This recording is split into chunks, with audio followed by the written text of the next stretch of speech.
dishes. I mean, it's not all at all. We got Over around it. But you can still introduce. we got a lot around. Or Jason. Okay. Yeah. We have. Oh, it's there.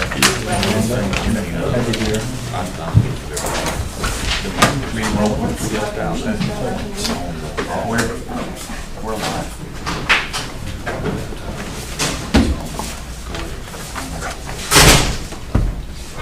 Keep some money around.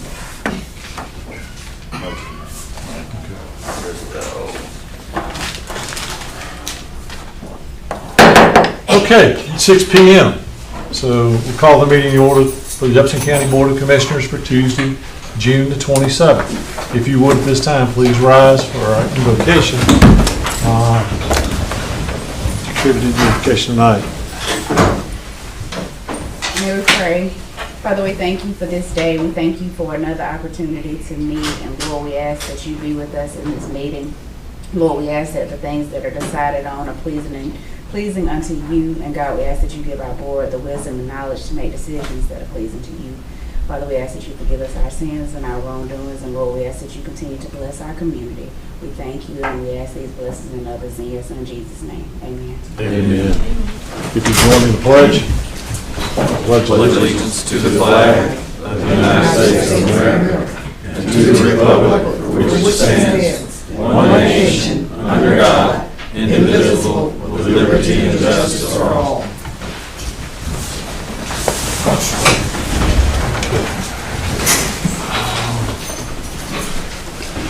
So could you hand me that sheet, please? Thank you, Ron.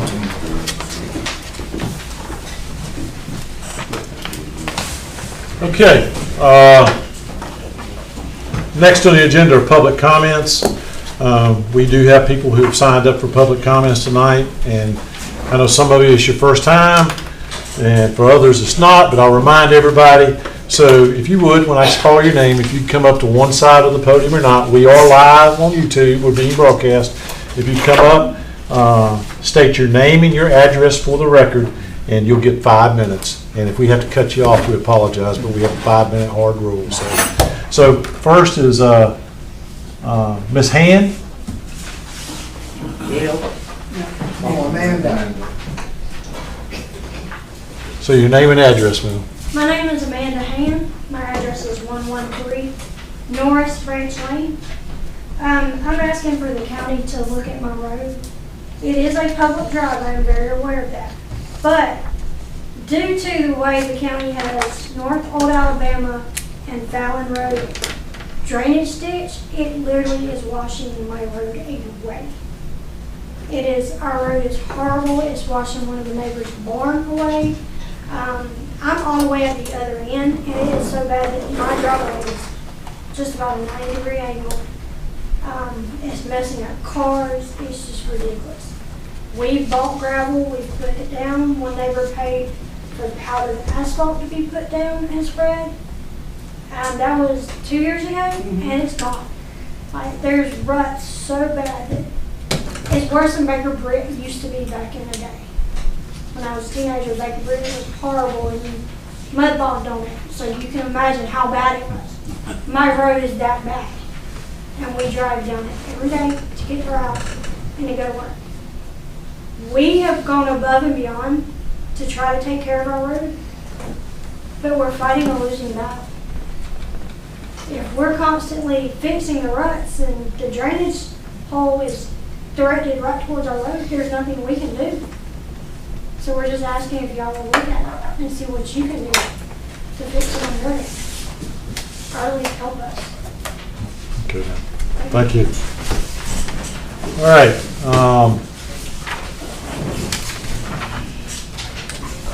Ms. Turner?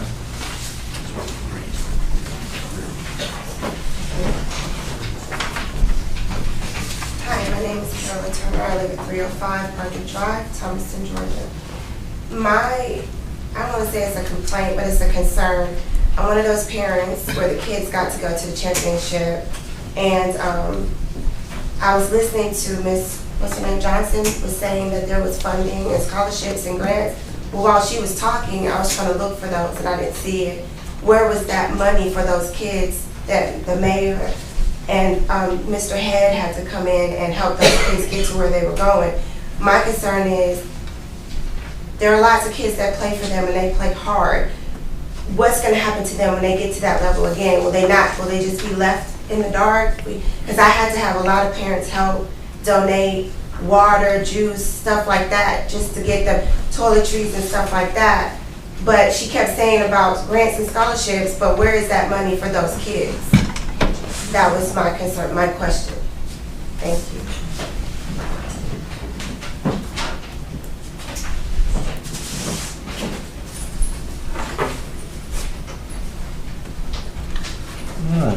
All right. Ms. Sinclair.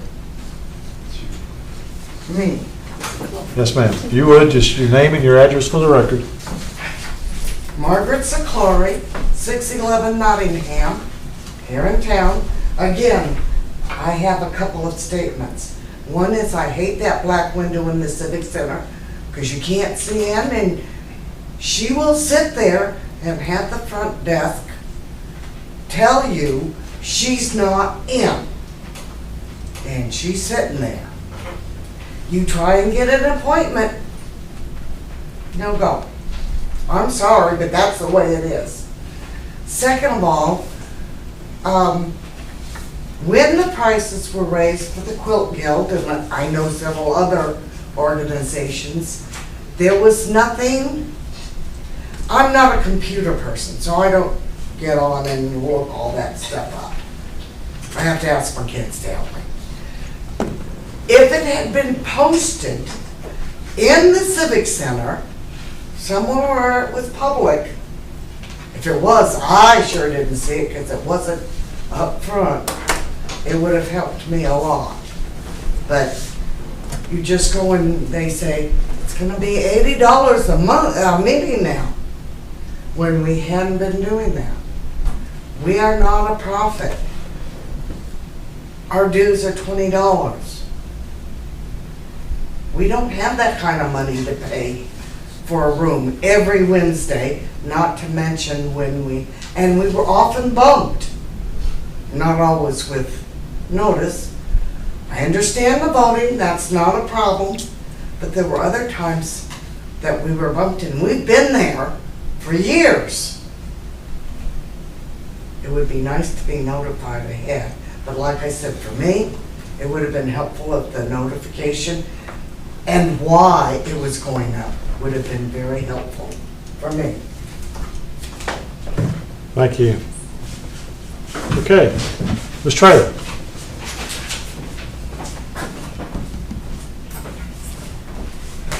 Hello, I'm Rhonda Traylor. I live at 550 Jeff Davis Road in Thomaston, Georgia. I really want to touch on a few things. I understand what you're saying about your yard up that way. I'm at Jeff Davis Road, and they just came out yesterday to see how it is washing my yard away as well. So up that way, we are having a lot of problems with that. Not sure why it's stretching so wide with that being a problem, because the young man that came yesterday from the county, very nice man, he told me that there were some options that I had, so I thought I had none, so I feel comfortable that we'll come up with something. So even with that being said, some of the other issues that we had spoke on with the city in length, I do understand that we're coming up with other meetings. I do want to first off appreciate the ones that members I can call at any moment, because I think I've called all of y'all as well. But just being able to get on one accord according to the Civic Center, which most of our youth goes through. Most of our youth either goes through one part of that in their lifetime or not. And not is maybe 5%, and that's because parents probably don't have a car or the money that used to be having to pay. But now the increase is so large that it is just, most of our kids never venture through the Civic Center for any youth activities at all because of the pricing, because of the time lapse from one sport to the next. It's just becoming where to me, it needs to be a sit down with the whole budget, whether it's city, county, and say, hey, why do we need a mirror that comes on in the bathroom? Like, what do we need with that? What do we need with 3 lifeguards that will not call 911 because the child is getting beat up at the swimming pool? And you have a staff member that is an adult that is there specifically put for that job, and nothing is said or done until you reach out to a county commissioner, a city, Ms. Reeves, or you're reaching out to people saying, hey, have y'all heard about this? No, we haven't. Communication that could have been big. That could have been very detrimental, not just to insurance or whatever that goes on through all the things that y'all do, but what if that child had really got hurt? What if that child needs counseling for being beat the way she was? Like, nobody could reach back out to that child nor her parent to say, hey, we're sorry, we dropped the ball, what can we do? When you cannot get anybody at the Civic Center, you have, and I'm not looking for Shaka, I'm looking for the seat, the job that she holds. If you cannot get in touch with her for whatever reason, and then you have Kimberly, you cannot get in touch with her for whatever reason, then you have, when you call the Civic Center, and the first thing that they tell you, well, she's not here, when will she be back? Well, she hadn't been here in 3 days already. I need her vacation plan. I need the time that she can be off as a new person within the past 2 years. I know you can accrue PTO, and I get it, but there is just way too much of the tax money that I personally spend to fund a lot of things in this community. And if I can take vacation much as she can, or Kim can, or not be there, or give the employees, children's discounts, but other kids can't get discounts, we gotta be fair across the board. We gotta bring this back together, y'all. Our children, future presidents and leaders go through our Civic Center. I'm gonna name one, and I'm very proud of it. Trayvon Walker went through that Civic Center. He did. And at this very time, there is no way half of the kids that he had at his camp can play. The only thing they got to be on the field was going to his camp. They won't see another field until middle school. Then they won't see another one probably until high school if they never make the team, because the parents can't afford it. So with all that being said, we need to come up with a different plan and bring that budget back down to what it, I know change happens. I know 50,000, but when you're over 150,000+ for a budget and you got 3 people just sitting there all day racing to answer a phone, we gotta look back at what are we doing. And the computer lab, we worked very hard for that computer lab, and I want to see that computer lab back up, and I will personally bring in 3 Rivers and Department of Labor and Southern Crescent to make sure that it is utilized like it used to be. It's not utilized like it used to be because they kept it closed all the time. So that's one of the things that I would very, very much like to be a part of. Thank you. Thank you, ma'am. All right, thank you, everyone. We'd also like some answers. Okay.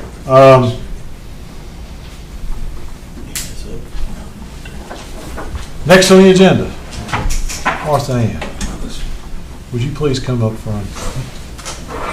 I think for those of you in the room that don't know Martha Ann, you know, we call her Martha Ann, it's Ms. McCarty. Ms. McCarty has served as our emergency management agency director for 10.5 years, and prior to that has been involved in that agency for quite some time. You can't touch a how long have you been serving as a paramedic in EMS tech? Long time. Yeah. So even yeah, everybody knows Martha. So my point is everybody knows Martha Ann. So it's easy to, you know, when you have that type of name recognition in such a positive way. So So with that, Martha Ann has just recently announced her intention to step down as the director of our EMA, and we're not going to let her just go quietly in the night, and we just want to take a moment to recognize your service, and this is just a small way that we officially can do this. So if it pleases the board, this proclamation is honoring Miss Martha Ann McCarty's service to Upson County on the occasion of her retirement as director of the Thomaston-Upson Emergency Management Agency. Whereas Miss McCarty, better known throughout the community simply as Martha Ann, has dedicated years of service to our citizens, focusing on providing and enhancing our public safety needs, to include her service as the Thomaston-Upson EMA director for a period of over 10 years, which concludes on June 30th of 2023. Whereas Martha Ann displayed exceptional leadership, initiative, and passion for the job in the day-to-day functions of the EMA, which included ensuring our community's preparedness for any type of emergency. Whereas Martha Ann's accomplishments are too numerous to list, some include, and this summarizes it. There's no way you could list these things, and each individual one deserves a lot more words. But to fit it on the paper, this is so too numerous to list. Some include tornado events, working with the GMA on a hazard investigation plan, emergency alert system improvements, sirens and alerts, enhanced preparedness for river rescues, equipment and training for volunteers, and served on our EMS council. And for folks in the room, about a year and a half ago, we went through a really tough time with EMS in the community, and Martha Ann was instrumental in helping us get to where we are today. Whereas Martha Ann's service and contribution ensured that Thomaston-Upson EMA is recognized as one of the top emergency management teams throughout Georgia, and whereas it is abundantly clear that Martha Ann's service was not based on her employment, but rather driven by her love for her community and fellow citizens, her commitment to making a difference in Thomaston and Upson County was shown throughout her daily work. Therefore, the Upson County Board of Commissioners do hereby proclaim our profound appreciation for Miss Martha Ann McCarty and wish her the very best in all her future endeavors.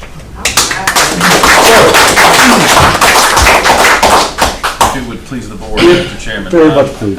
I just would like to say, I know it's hard to believe that I have worked other places. It seems like I've been here a long time. But working in another community in this region, that's where we sent our people to be trained by her. So I knew when I took this position, I was coming into an emergency management agency that had leadership, strength, knowledge, and man, has it been a pleasure to work alongside with her for the last 5 years. I mean, I always get nervous during storm events, but I know she's got it covered. I know the phone's gonna ring if she needs to talk to me. It's been a whole nother level, just seeing her at work and just sort of living up to those expectations that I had when I first came here, and I've just been so incredibly impressed. So and people around the state are impressed too. That's why they train with us here, because Martha Ann's here. So I just wanted to make that known. Anybody else have anything you'd like to say? I'd like to say a lot, but I'm going to keep my mouth shut. Well, I would like to, Martha Ann has been like I said, everybody knows her as Martha Ann. She shoots you straight, and she's a pretty good grant writer too. Yes. I don't want to fail to mention that. Mm-hmm. And she has done a lot for the EMA. And the thing about it is she stepped right in behind somebody that was doing a good job, great job, and she picked that ball up and she just ran with it. And I guess the attitude of the volunteers that work with her down there is just great teamwork, especially with the river rescues and stuff like that. Just I can't say enough good things about it. Are we embarrassing you yet? I'm going to go ahead and talk. I know you need to retire at some time. I really hate to see you go. You've done a tremendous job for the county. But I know you won't miss the annoying phone calls and the annoying emails you get sometimes from some people.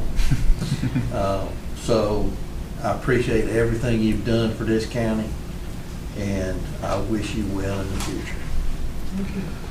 I know that it's you may not be wearing the hat, you're not going to go too far, but I'll bet you the next time, and I hope it doesn't happen, the next time I need you at 3 o'clock in the morning, I bet you'll answer the phone. She always does. Well, I won't call you. I mean, Lorenzo wants to say something. I was just gonna say, it's been such a pleasure working with you. You appreciate all that you've done for all of us. And the county we are losing a top-notch individual, and we wish you all the best. But we wouldn't be near tornado ready Without you. We appreciate you. And I hope the next person can pick up the flame and keep it going. hey, I tell you what, you come up here. So this is a better picture. You come up Can Up we say here. something from the community prior? Just 3 You, seconds. I won't push I bet you can't do 3 nothing in 3 seconds. seconds. Miss Martha Ann, I have been with you since I was maybe 15, 16 years old. Your leadership and the things that you do for your community will never go unknown or unspoken of. We appreciate you in this community for the CPR classes and so many other things that you've given us for guidance. Thank you. Thank you, Mr. Come on, you stand right here, get underneath the seal here. So this is the proclamation. And everybody's got Martha Ann stories. But mine started, I took office January of 2017. What happened 3 weeks after I took office? One of them cyclonic events, So, and then when was it again? Not long after that. It wasn't long after that, January, and then She said, come this way, the photographers that come this way. I call, you call Martha Ann and, okay, usually I'll say, where is it? And she'll tell me, we've had that conversation several times, but on those 2 occasions, that last one, and then the amount of, again, you can't put it on a document like this, the amount of effort that she spent out there in front of that road department coordinating cleanup efforts. It was unbelievable. So we appreciate you. Thank you. There's that.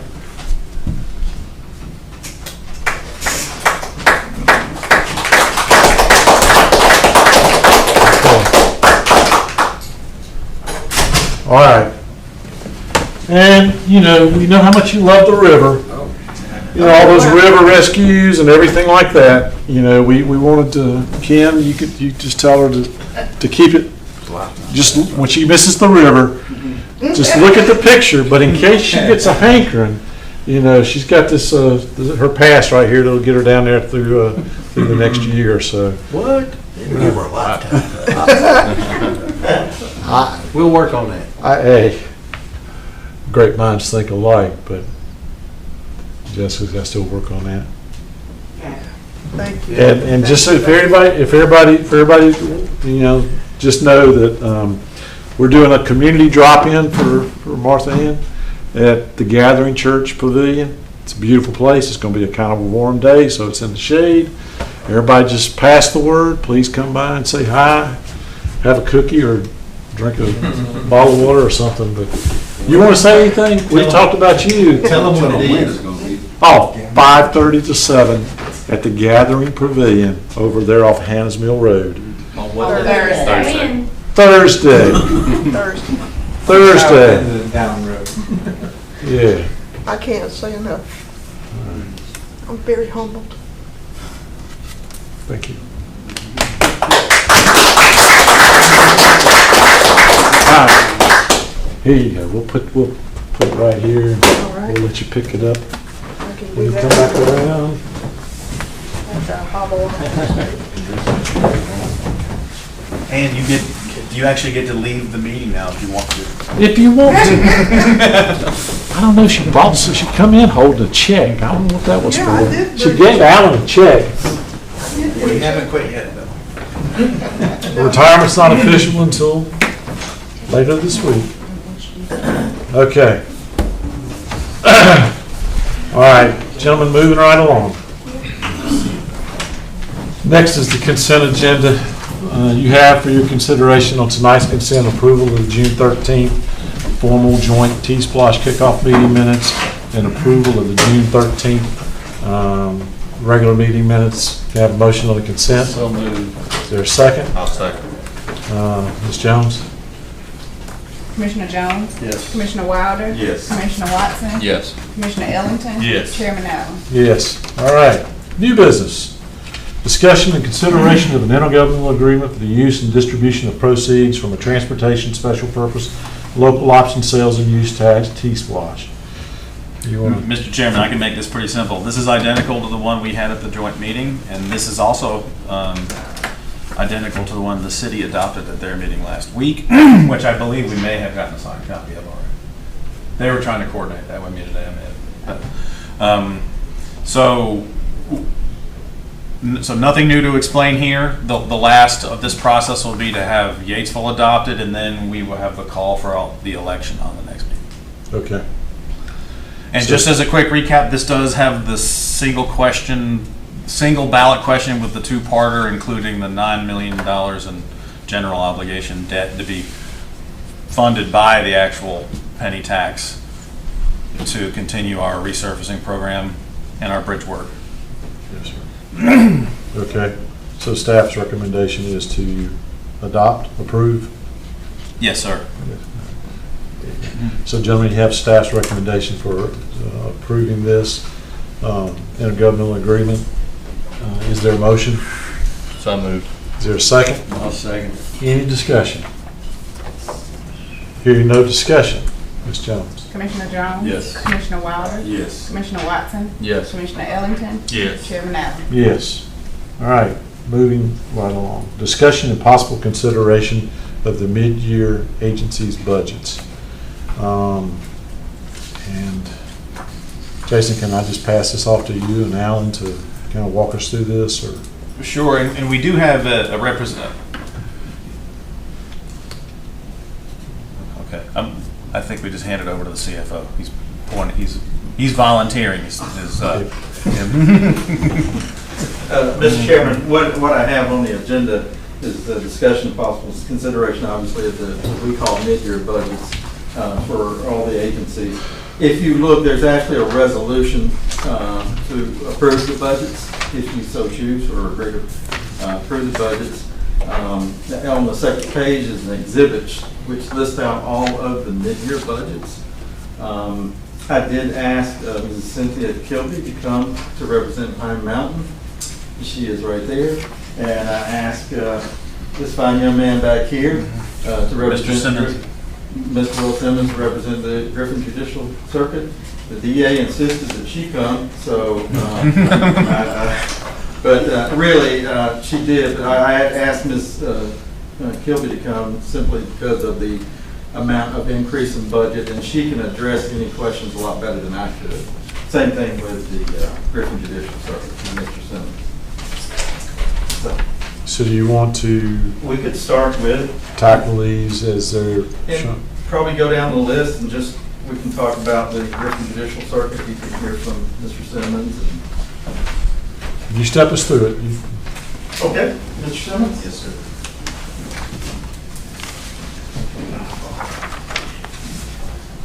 Good evening, everyone. Will Simmons. I know you all recognize me. I come every year. I'm sitting as the sacrificial lamb. Martha Ann bought Will with me, but Martha Ann bought a check. Check. I understand that. Okay. Looking for it. Yeah. We'll give you a nice picture. But I appreciate the opportunity just to speak with you all again once again this time on behalf of Superior Court and the Juvenile Court of the Griffin Judicial Circuit, which you all are part of. I've been doing this for about 15 years, and I've always enjoyed a very working relationship with the board here, and of course Jason for the last 5 years.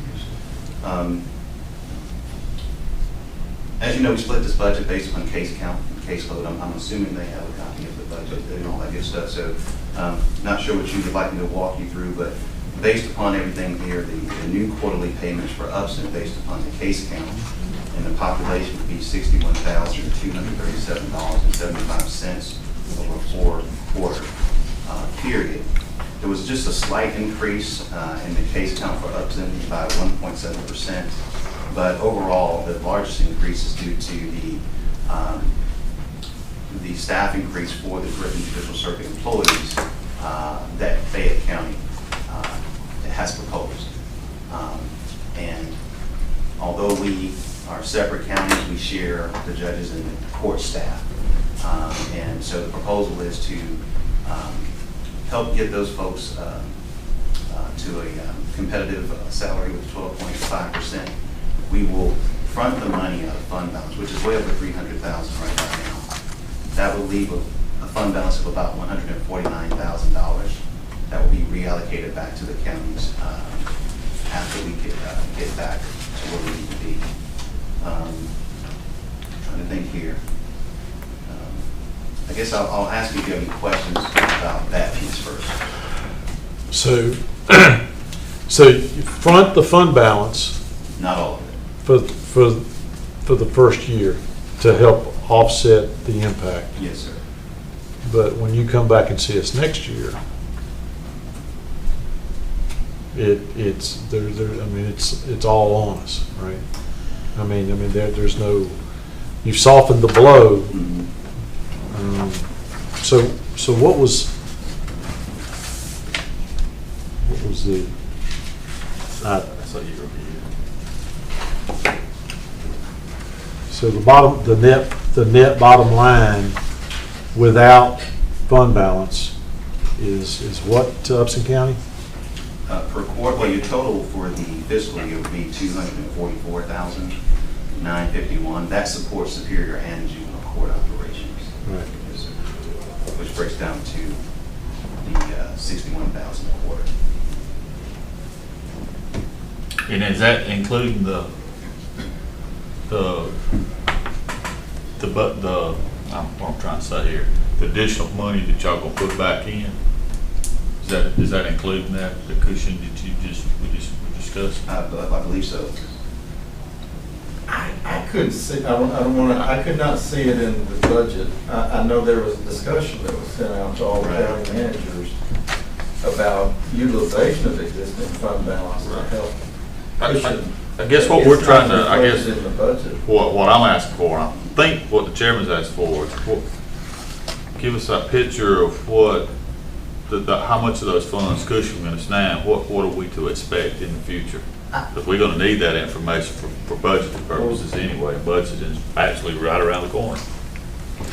And I'll let Mr. Simmons correct me if I'm wrong, but I think without the application of the fund balance, it would have been an increase of roughly $20,000, which would have been about a 17% increase to Upson. It is a 17%. I don't see that in their numbers in their budget. That was discussed in an email from all the county managers as a possibility. The question was put to the county managers, should we do this? It's not for the county managers to answer that question. These budget numbers that you're asked to approve does not include fund balance. But the fund balance will be used to soften it. I didn't see that in the budget. But. And the accounting for this is done through Fayette, Sergio Alvarado. I'm not an accountant, I went to law school. But if more information is needed, we can probably have it before. Well, I mean, this is one of those things. I mean, where, and I don't mean to say this in a way that it would step on someone's toes or anything like that, but we're basically at the mercy of Fayette County when it comes to their person. I mean, so they're saying, okay, we're gonna within the county we're gonna do this for our employees. That transcends over into your office, which then floats down to us, and we never have any discussion. It's just like, here it is, and this is my, this is our 6th time going through this, and we get it when it comes down, and you break it down, and you go by quarter, you know, it does soften the blow a little bit, but, you know, where we have issue and is, you know, so we're looking at a 12.5% pay increase for employees that we help pay for. And at the same time, we're starting to have discussions about what are we going to do for our employees. And I guarantee you, it's not looking anything like a 12.5% pay raise. I mean, I get it. We got to be, you got to do what's out in the market. And the market is different in Fayette County than it is. I mean, you guys. I mean, you don't even live in Fayette County. You don't even go there. Marie spends more time in Fayette County than you do. So I mean, so you hear all this, and I get it. It just this system isn't. It just doesn't work for us. But yes, sir. Mr. Chairman, I'd like to say, I mean, Mr. Simmons, of course, you know, gave us the annual figure. That is what we're expected to pay, or what's required for their budget. That is an 18% increase. Now, if there is some fund balance in there cushioning it, then that means it would have been much larger. The reason ours is hitting almost 18% is, like Bill said, more cases, Superior Court cases, particularly speaking. I know Sergio had sent emails around. The biggest part of driving some of the compensation costs too was they were not being able to hang on the court reporters and such. And they're competing and trying to pay them a better salary because they were way below the market. That's driving a lot of that. Yeah. Mr. Chairman, going back to the notes, it looks like largely what's driving the increase is court reporters, which is going from 35 to 66,000. So that was the largest jump. So, the total or per report? Court reporters going to 40. No, they're making about 33,000. Yeah. And really, you know, ever since so it's the ARP fund thing that we're doing statewide. When the state passed down that money to the judicial council, they were able to pay people across the state more money. In court, reporters are just extremely hard to find. I think Judge Sam sent you all a memo to that effect. And we're just trying to maintain what we have, because if we can't make a record of the court proceedings, then we can't have court. And that keeps people in jail longer. That's a fee in and by itself, a daily fee, sickness and all that other kind of stuff. So without a record, we're in trouble. So we're just trying to keep what we have, the people we have. So, yeah, and I think Commissioner Watson corrected me. What I'm reading from is the initial communication from Will going back to May, where you were citing that your market study for court reporters was showing 66,000 and y'all were making roughly 35,000. Yes, sir, and I think this takes them to about 40, if I'm not mistaken, it's in here somewhere. And then their market analysis for staff attorneys, I think you were in the 65 or 70 range for your staff, yes, sir. Looking at a metro average of about 116. Yes, sir. And that's correct. So that was the information that was that came from the county manager's office in Fayette County. That what kind of kicked off the conversation in late May. Mm-hmm. Somewhat non-budget related, but budget related. The study last year, I've heard talk about that we had the caseload to go to 6 judges. Yes, sir. Is that correct? Yes, sir. Or is there an expectation we're going to go to 6 judges? Well, I don't think Judge Sam's is going to pursue that. I think Okay. right now we're maintaining. We meet the threshold, but that doesn't necessarily mean we need one in 2 years right away. And this is outside of budget, but we got 2 judges that live here now too, so we didn't have that in the past. So whatever the delegation decides to do with that piece of it could make a difference as well. Okay. All right. So how do we, are all these lumped into one? Yes. So they're all Resolution? one resolution, yes. Okay. Anybody else have any other questions for Mr. Simmons? Thank you. Thank you. Appreciate it.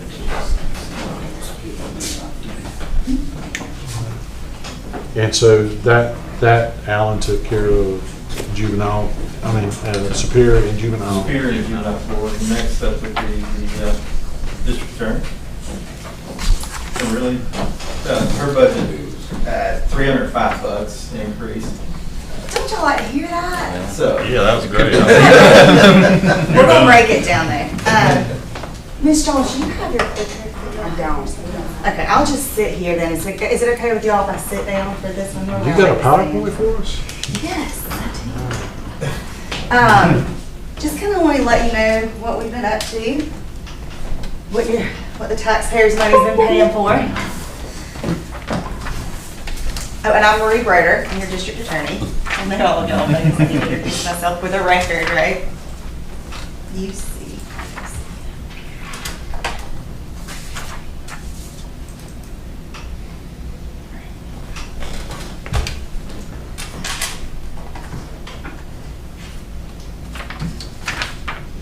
So, I do my budget differently than the Superior Court judges do theirs. And I think before we get into that, because my budget's on here, I do a county-specific budget. And we talked a little bit about that last year when I came to y'all and I asked for an additional administrative assistant. And then Upson County's tax money would support Upson County's office. So what the money that I have, that I get from you all, is in conjunction with money from the state of Georgia, from federal VOCA and BAWA grants, from 5% money, which comes from fines and fees that are paid in the Superior Court.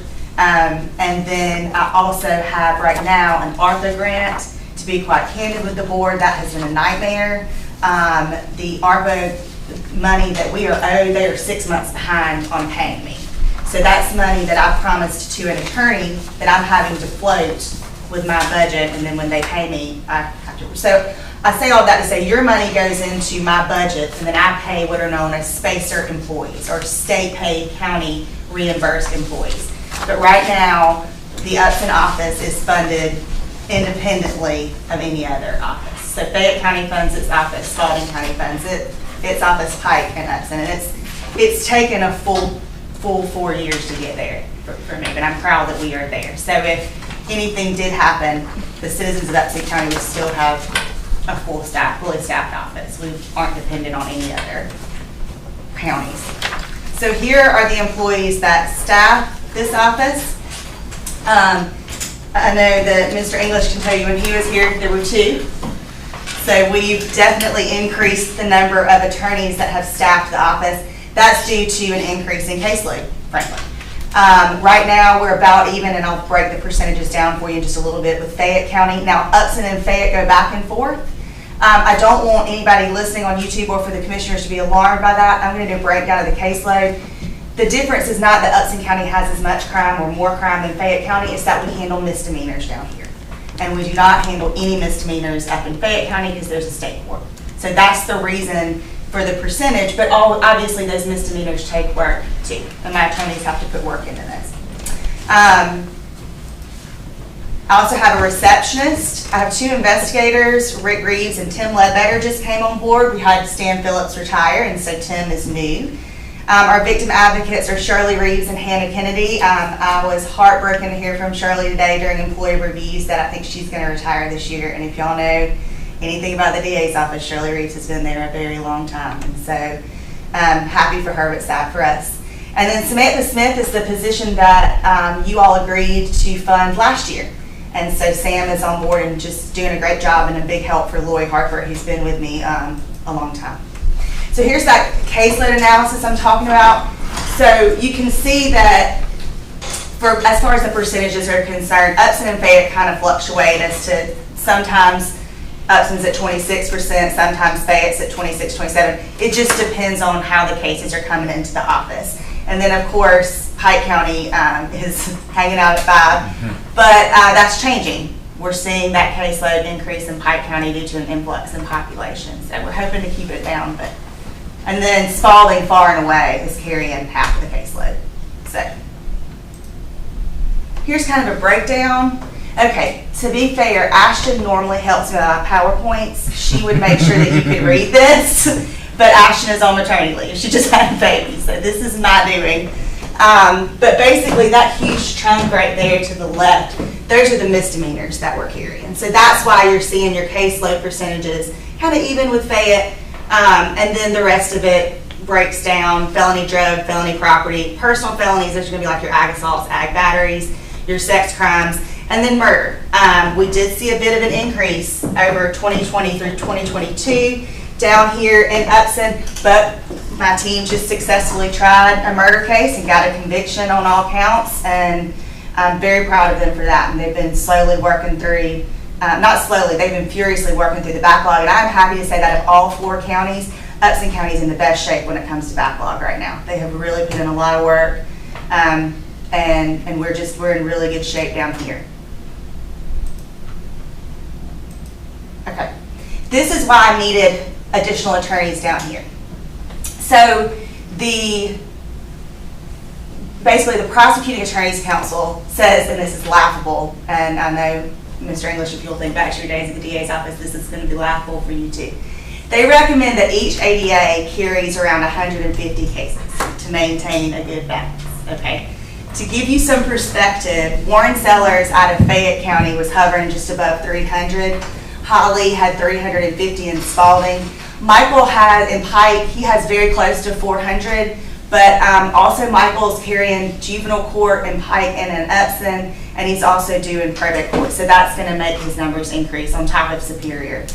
Ashton down here in Upson was above 600 cases, and that is just not sustainable.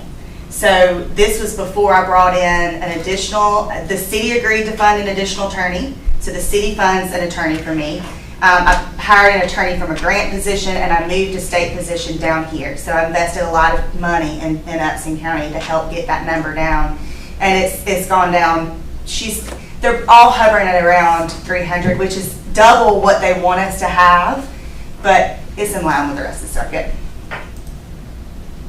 We have had some challenges. Kind of already talked about that, but I mean, the COVID backlog down here is pretty much gone for the most part. We are having a backlog in trials, but that's just because we only have one courtroom. That'll change with the new center, which we're really excited about, the new Justice Center, so that we can have trials and pleas going on in 2 different courtrooms, or even 2 different trials like we do in other courtrooms. That would be beneficial to that, and now I can have the staff to do that. So the budget that I've presented to y'all, and we'll walk through it so that you understand. I only asked for, obviously, a very small increase, but I did remove the probate court $15,000. So really it's an increase of that much. Y'all, that's supplies. So what we've seen in the DA's office is we used to get, the agencies used to download videos for us. Everybody has a body camera now, which is great, but you have to download that into a medium that you can introduce it in court. And so we're having to take on all of that expense. So I've had to go to all of my counties and ask for an increase in supplies, and you'll see that in the budget. Also, I didn't ask for the 12% that Fayette did, because you're exactly right, Chairman. Upson County is just a different, everybody who lives here is local, who works here pretty much is local, and so it's just a different place. But I did ask for an increase in salary to retain some employees, and frankly, they deserve it. It's not a lot, but it's enough that at least they know that they're appreciated and that I appreciate the work that they do. And then, so I always like to leave these with y'all looking towards the future. What am I going to be, I didn't hit you too hard this time, but what am I going to be coming in and asking for later? The concern that I have right now is that my VOCA and my VAWA grants fund all of my victim advocates for the most part. Upson County does fund 1 full-time victim advocate and another victim advocate who is partially paid by the state. Now, if they cut my grant as much as they're saying they're going to cut it, which is what they're saying is over $118,000, which is a huge cut for me, then that victim advocate who is partially paid by the grant, I would need to have a request to come in here and have the rest of her salary covered, because I need 2 victim advocates and I don't know how else to do it. Kind of warned the other counties about this too. That's a big if, but I just kind of want that to be on your radar if it happens. Does that victim advocate work solely in Upson, or is all of your employees are solely working in Upson? The only one that travels now is Ashton. She's my RICO prosecutor. So she's based out of Upson, but she does travel to other counties to prosecute RICO cases. But other than that, the employees listed on your sheet are Upson County employees. And then the grant ADA, if the funding for the grant ADA goes out, then I'm likely gonna be coming in front of y'all next year and asking you to fund John McAbee's position, so that he can remain in the Upson office, but not today. So we have seen a slight increase in violent crime. It's up everywhere, but it's not as bad as in other places, I'll just say that. I'm very excited about the trial work they've done this year. And I think you'll see when I do my end of the year review, when I tout all of their accomplishments. The murder trial that they won was a tough one. I'm proud of my staff, I'm proud of the Upson County jurors. I mean, got convictions across the board on that one, so that was good. And then it's just my typical thank you. And then I'm happy to answer any questions about my budget request. The biggest increase you'll see is to my office supplies. That's across the board. Every county got hit because of that. It's going up everywhere. I mean, the cost of everything is higher.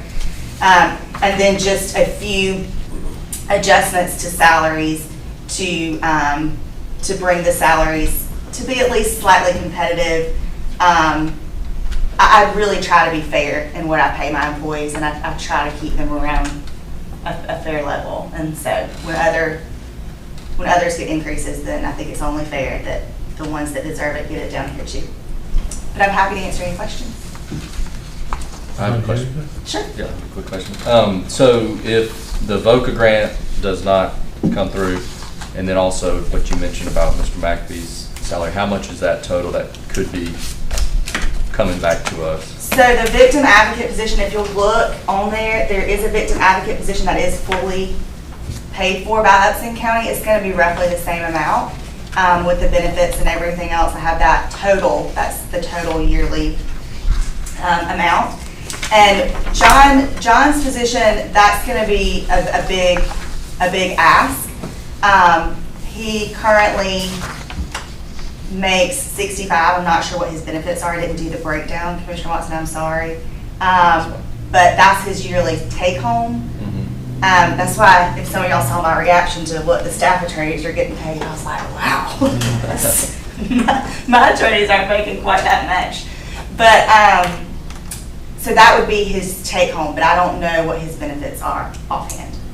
About 125, 130.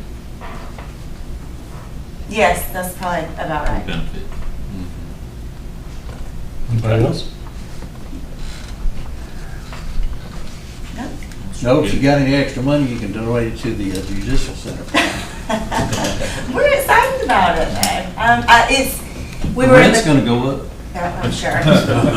We were in the courthouse today, though, y'all, and we were trying to run grand jury and superior court at the same time, and we're on top of each other, and there's nowhere for officers to go, and there's the public's intermingling with grand jurors, and it's just, the defendants are up in superior court coming out and intermingling with the grand jurors. It's just a mess. You're gonna have a nice building when we get there. I'm excited about it. Well, we gotta, it's incumbent on us to keep telling that story because people still are asking questions, and so I've been asked to go to one of the civic organizations and give them an update, and I think Sheriff Kilgore's going to go with me because, not only do they want to see, people now they're going to start seeing the building going up, and you're going to have some people who are skeptical of it and just don't understand the need.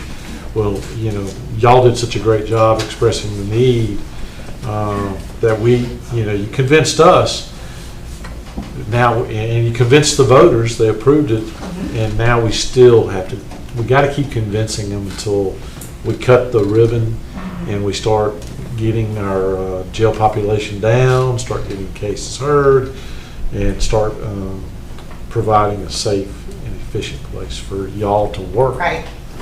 Well, Chairman, I think that's the issue. Is a lot of people that I've heard voice opposition to the Judicial Center, have never experienced what we're experiencing in the courthouse. And like I said, I love that courthouse. It's the pillar of the community. I'm not downing the courthouse. It's just when you have defendants, like I said today, going to the same restroom as a grand juror, that's a problem. I mean, who cannot see that that's a problem? Well, it was built for the people in 1908. That's correct, Mr. Jones. When things weren't near as populated.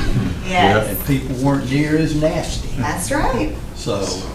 Well, I appreciate y'all, and Commissioner Jones, I heard you met one of my employees at the picnic. She said that you were very kind, Monique Jones. Yeah. She told me to tell you hello. She sit across from me, and the sheriff was trying to get her to go back to work. I know. I stole her from the sheriff. He can't steal her back. I know. Is that all, Chairman?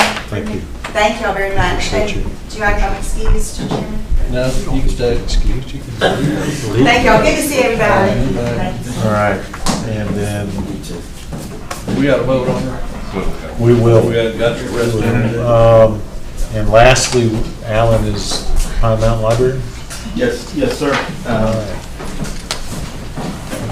Cynthia killed me, I'm sorry, the name was, I'm struggling with the name. But asked Cynthia to come. I will say too, point out, this is technically by the agreement, a joint project, but we don't manage this one the same way. So we pay her based off the percentage that we use on all other joint projects. The city pays her separately. And we, always either adjust our budget, but we do adjust our payments to her, beginning July 1, based on her budget, her approved budget. The city does not. And I honestly don't know why there's a difference. I don't. Y'all have to talk to the city to find out why there's a difference. It's just, that's the way it's been since I've been director, so I don't know why they do things like that. And you're actually an employee of? The Pine Mountain Regional Library System. Okay. I'm the library director Yes, for the library system. For a long time, probably at least 15, 16 years, I was the Upson County librarian. And I was over here 2 days a week, but then I was promoted to director, so now I'm at the main library in Manchester. We're asking for a $10,000 increase this year. When I sent the letter on May 2nd, at that time we had found out that there would be an increase in the employer's portion of the health insurance that we provide for 2 employees at the Upson County, the Hightower Memorial Library. I'm sorry, I'm looking up there seeing Upson County. And at that time, when I sent the letter, I thought the increase was only going to be for fiscal year 24 and 25. About a week later, I went to a directors meeting in which all of the library directors in the state come together in one place. We meet with the Georgia Public Library Service, which is the equivalent of the state library. We found out at that point that the insurance premiums are going to increase all the way through fiscal year 27. Now, they have not increased the insurance premiums probably for about 12 years, possibly even 15 years. So I guess they just decided they reached the point where they needed to increase them. I have already spoken to the city about it, and I will tell you that the little increase that they're giving us will cover this for fiscal year 24. But of course, I'm going to be back in 25, 26, 27 asking again. However, the $10,000 request still stands because the electricity budget, I have tapped into that to try and give the staff increases. I need to rebuild that from $8,000 to $10,000.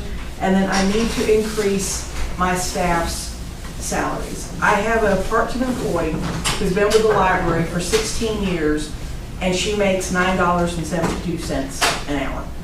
And I have got to get these salaries up because, as you all know, your staff's wanting more money. My staff hears on the radio when city employees or county employees get an increase, and they come to me and say, "Great, are we getting an increase?" I said, "No." I asked, but we didn't get one. Y'all have given us some increases over the years. A lot of it hasn't necessarily been enough to get their salaries up. But they look at places where they could work retail or they could work fast food, and they could make more money per hour doing that. But it's not going to be nearly as pleasant a job as it would be at the library. You're not manning a fryer, you're not dealing with people who want you to go get 14 different sizes of a dress so that they could go try that on. It's a very lovely place to work at the library. Most of our patrons love our staff. They come back, they talk about how wonderful our staff is, and they deserve it and they've earned it. We really need to get that increase. Do you have any questions for me? I would be happy to answer them. No, but if they're only making $9 an hour, it's Yeah, and now that's a part-time employee. Now I've got a 35-hour employee in this situation that's full-time. And just a minute here, and there's It's in here somewhere. $14.38 an hour. Yes. And so that comes out to $25,480 a year. That's before taxes. And her take-home pay, I mean, you can't live off of that. And I just want them to get that increase because they work hard. They really do. So for like the $35 an hour, 35 hour per week one, is that the assistant branch manager? Yeah, the branch manager and the assistant branch manager both work 35 hours. Okay, so one. One makes $14. The other one has been there for 35 years. So you're asking the branch manager to go from 14 to 15. To 15. And the other one to go from 1438 to 1481. 1481. Now, if I get the increase, I can give them more. Because right now, my budget is not based on your increase. My budget is based on the money that I know I'm getting right now. If you give me the increase, then I will be able to adjust that. Does this include Gatesville? Yes, and the way that works is on my budget here, and I'm going to look at it just so that I'm quoting the correct. I'm just looking at the resolution. For the Gatesville Public Library, the way I have it divided is that the county commission, 72% of, I'm sorry, I just followed that show and now I feel like an idiot because I don't have anything. You never want to come after Ms. Broder. No, it's like being at career day and coming in after the fire department because you just lost all the kids, you know. But I divide up the commissioner's funding is 72% goes to the Hightower Library and 28% goes to the Yatesville Library to support them because Yatesville is open 4 days a week. They're open Tuesday through Friday in the afternoons. And then the Hightower Library is open 6 days a week.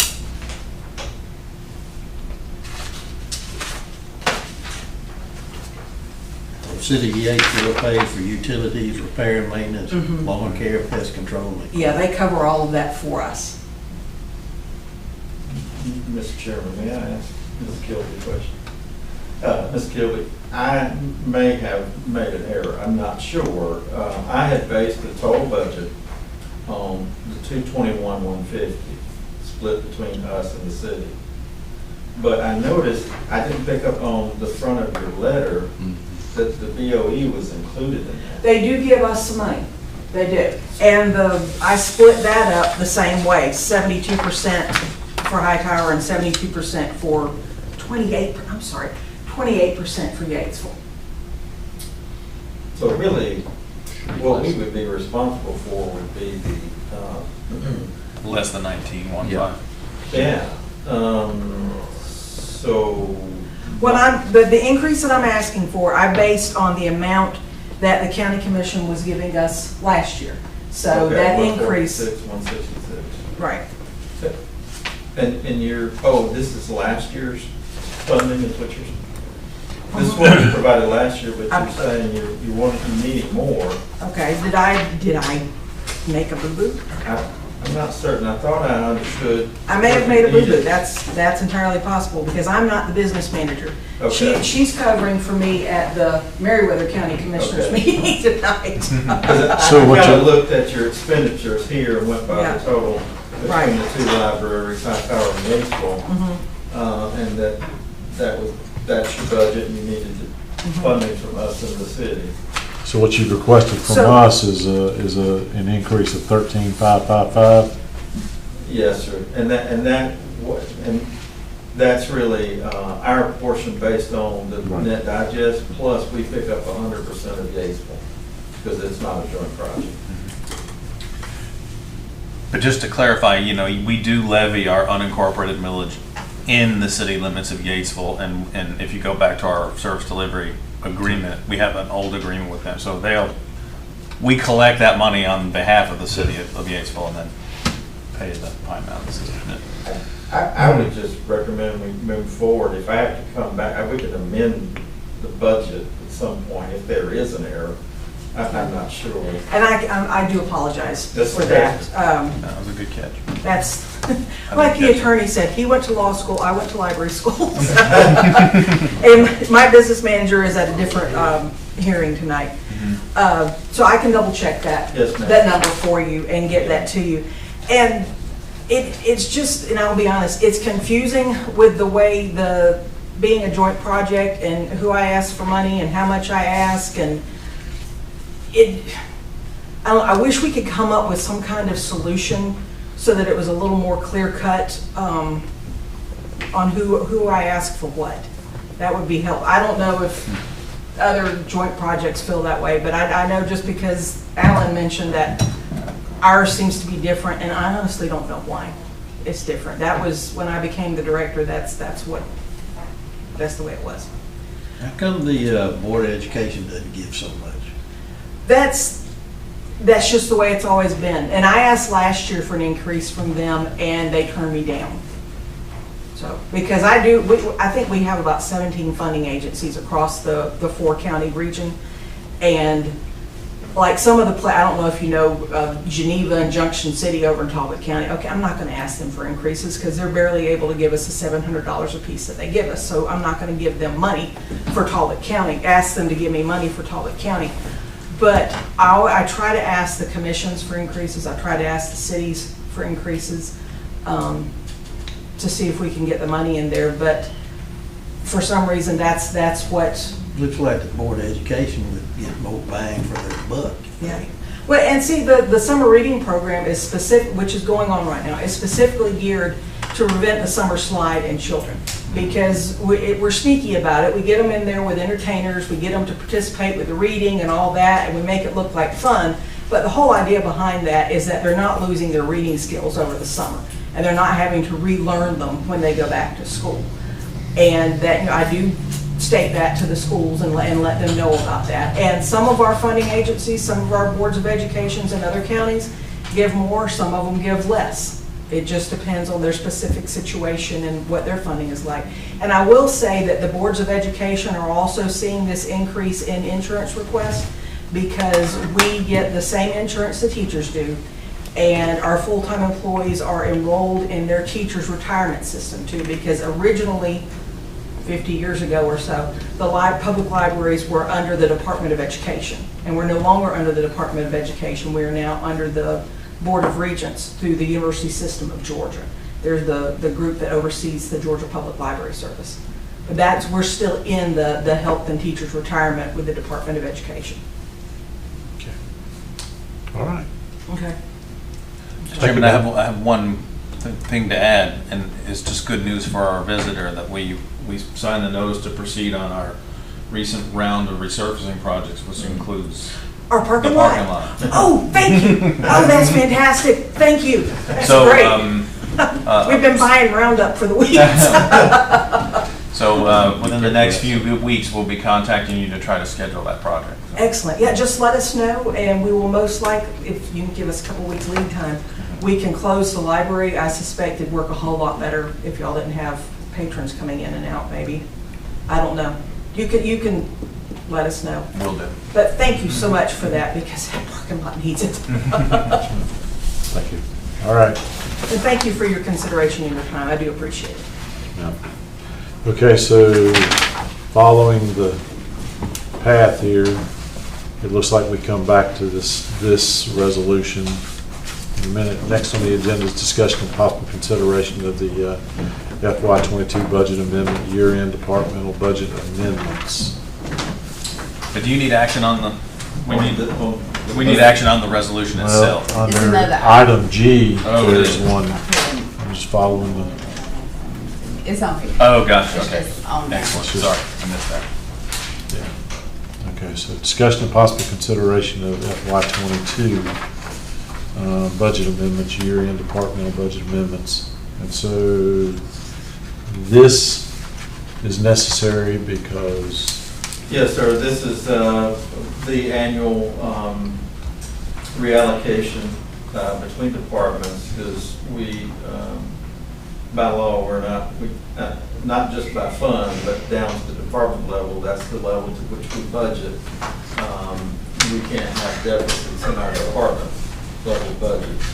So we certainly had some surpluses in several other departments throughout the county. So therefore, I was able to reallocate some of the unused budget portions, those departments that exceeded their budgets to balance it out. This is important too, because it goes within our financial reporting. We have to show budget to actual, not only our general fund, but our special revenue funds, our debt and debt service funds. We don't budget for capital, we're not required to by law to do capital budgeting. So there's nothing in here that related to, because there were no capital budgets.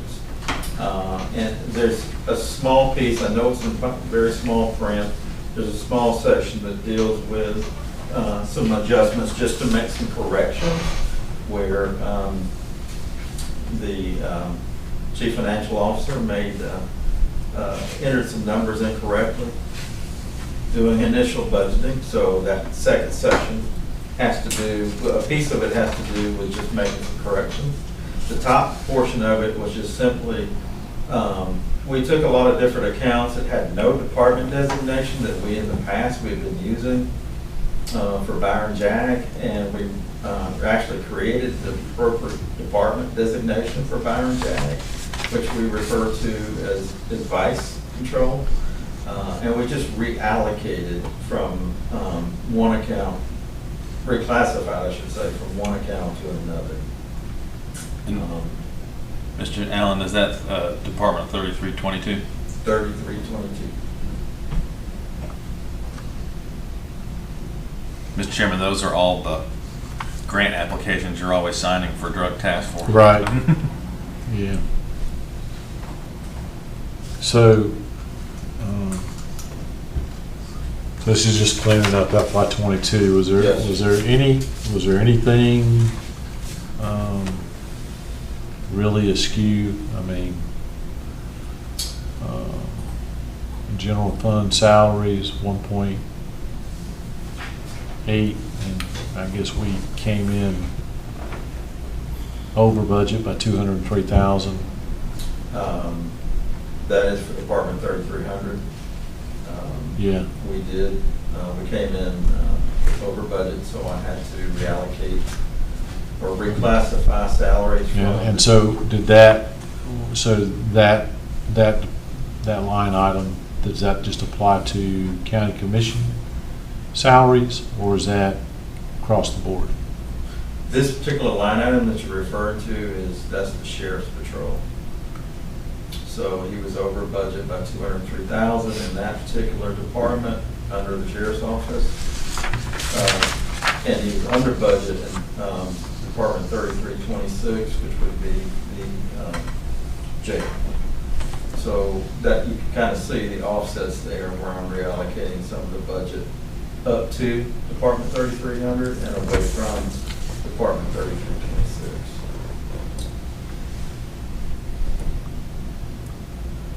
So, but at the end of the day, was there, I mean, so is there a department that net was over budget?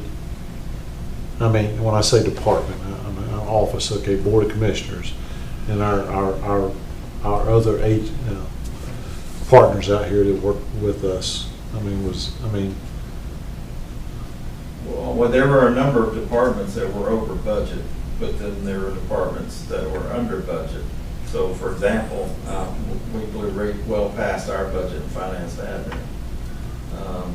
And you can see that up under, if you go to the top, you can see all the departments 1510. So we exceeded budget primarily on professional and legal fees. Yeah, I mean, so all right. And this is just a point, you know, I mean, the fund itself, no. That's all fund, general fund.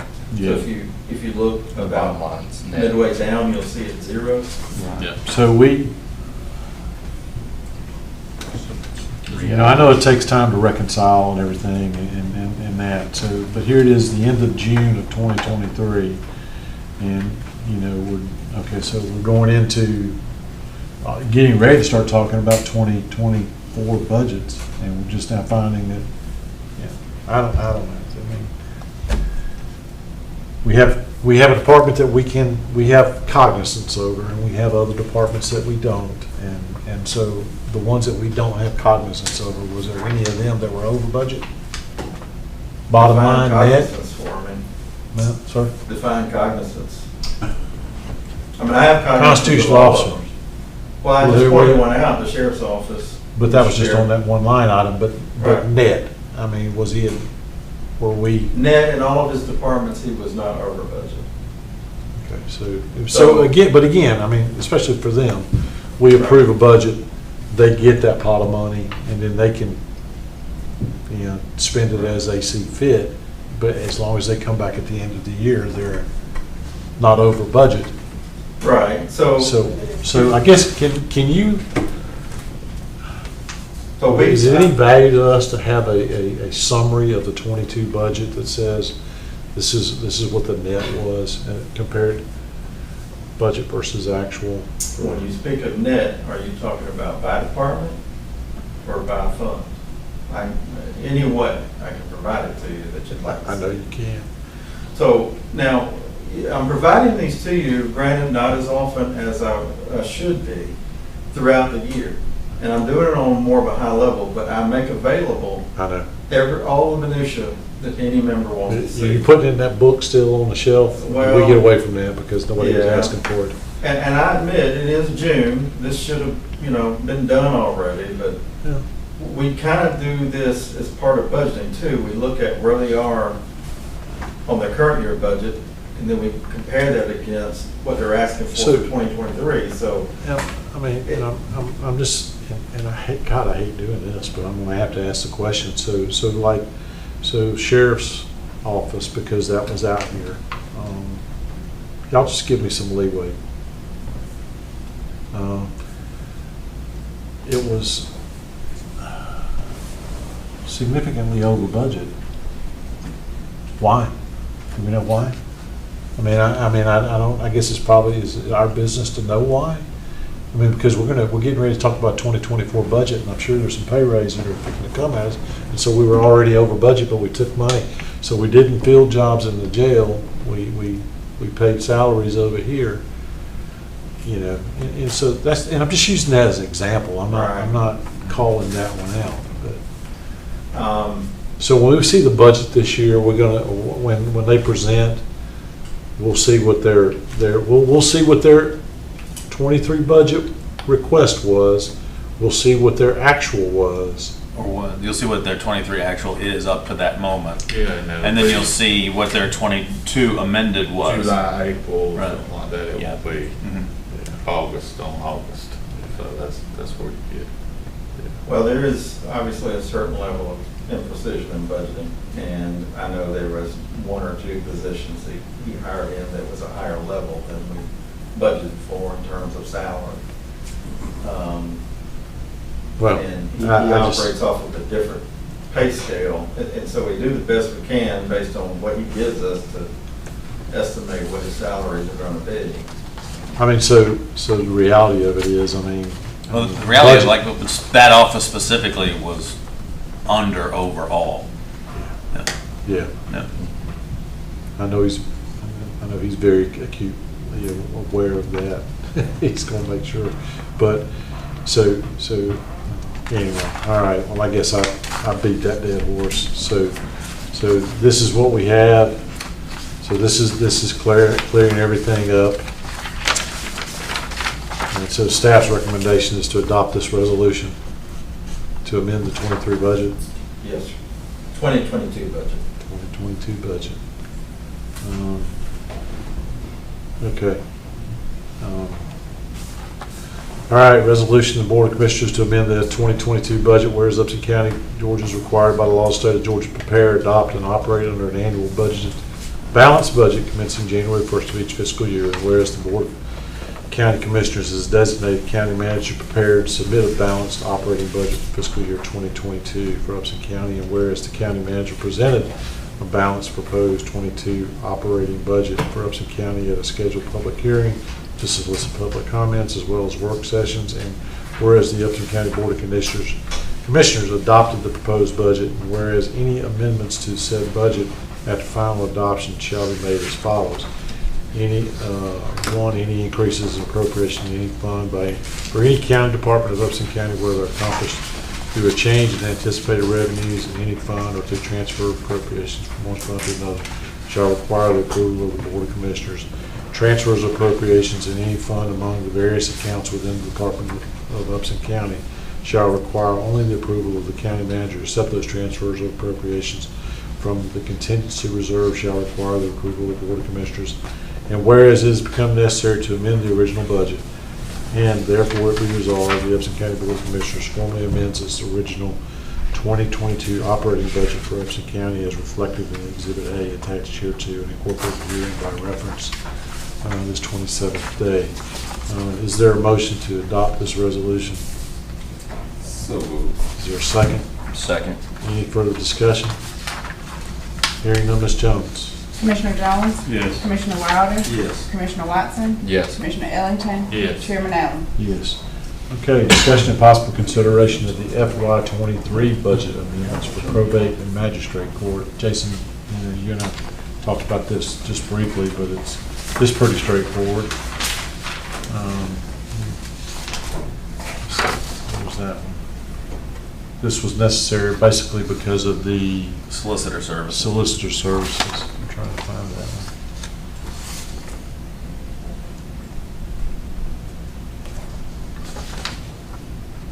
Oh, here it is. So I guess if you look at the resolution, you see the adjustments that were made to provide solicitor service in probate and magistrate court. Is there any questions or concerns? Okay, I'm not going to read everything because it's pretty much verbatim, except the part that's relevant to this one. Whereas it has become necessary to amend the operating budget of the probate court, magistrate court, both a part of the general fund to increase their respective budgets for the county solicitor fees as noted at the engagement agreement for legal services between the Board of Commissioners and R. Heath English dated April 11th of 2023. Therefore, be resolved, Board of Commissioners formally amends the 23 operating budgets of the general fund and joint projects as follows. It's shown on here. Is there a motion on this resolution? So moved. Is there a second? Second. Any further discussion? Ms. Jones. Commissioner Jones? Yes. Commissioner Wilder? Yes. Commissioner Watson? Yes. Commissioner Ellington? Yes. Chairman Allen? Yes. Okay. And lastly on this stuff is discussion and possible consideration of the FY23 budget amendments for the Griffin Judicial Circuit and Pine Mountain Library. All of that was just briefed to us. Are there any questions concerning those budgets? No. Okay. All right. I'm trying to see where I need to. All right, well, I'm going to just read this one. Just bear with me. Whereas Upson County, Georgia is required by the laws of the state of Georgia to prepare and adopt to operate under an annual balanced budget commencing January 1st of each fiscal year. And whereas the Board of County Commissioners has designated the county manager to prepare and submit a balanced operating budget for fiscal year 23 for Upson County, whereas the county manager presented a balanced proposed 23 operating budget for Upson County and scheduled public hearing to solicit public comments as well as work sessions. And whereas the Upson County Commissioners adopted the proposed budget, and whereas any amendments to the said budget after final adoption shall be made as follows.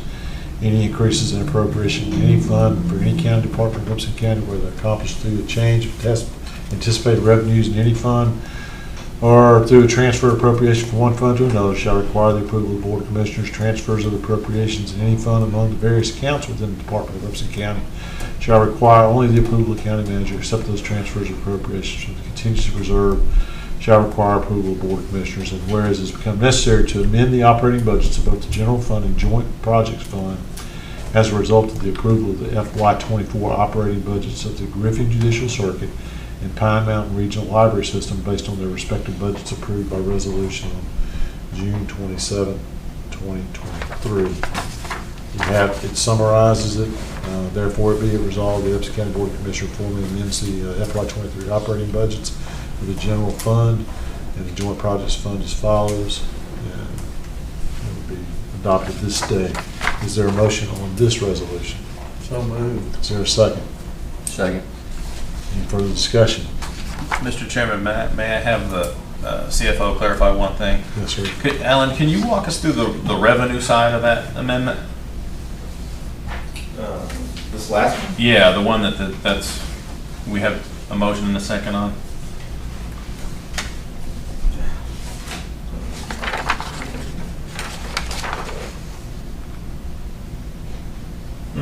Well, I did not include the revenue side, so it's missing. We would have to increase the, there'll have to be an increase to the joint projects revenue. Right. Of $13,555 and an increase to general fund revenues of $37,031. Excuse me, $18,515 on a pro rata basis and $6,777 in joint projects budget for Pine Mountain. Okay. Yeah, that's what I was assuming. I was just Okay. You just get clarity on the table? Okay. Any other discussion? Hearing no further discussion, Ms. Jones?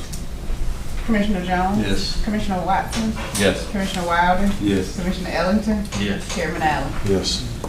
All right. Did you mix it up?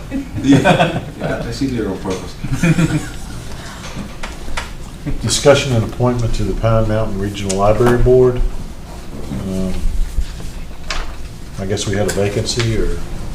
Reappointment. There's It is an expiring term, Yeah. correct, and he wants to re-up.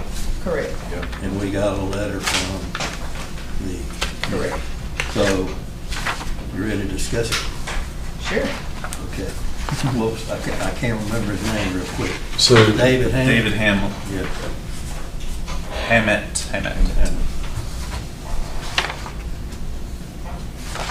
who? I got a Teresa C. Hammond. She's the other applicant, she's from Yatesville. Correct. The guy that's in there now, the term is expiring, he's re-up. And also, it's been recommended by School. Oh, okay. Library. I think everyone's got it. So we're filling one position? Yes, sir. All right. Okay, there you go. So guys, is there a motion? I make a motion to reappoint David Hammond to the Pine Mountain. Okay, is there a second? I'll second. Any further discussion? Hearing no further discussion, Ms. Jones? Commissioner Jones? Yes. Commissioner Wilder? Yes. Commissioner Watson? Yes. Commissioner Ellington? Yes. Chairman Allen? Yes.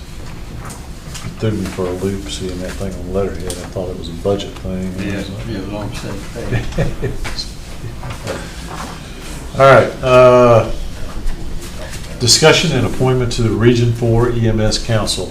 Jason, you want to tell us why we got to do this? Yeah, so as we know, as soon as I had gotten a hand-delivered letter from our EMA director about her intent to retire, I immediately asked her and begged her, well, do you still want to maintain your position on the Region 4 EMS Council? And in the nicest way possible, she said no.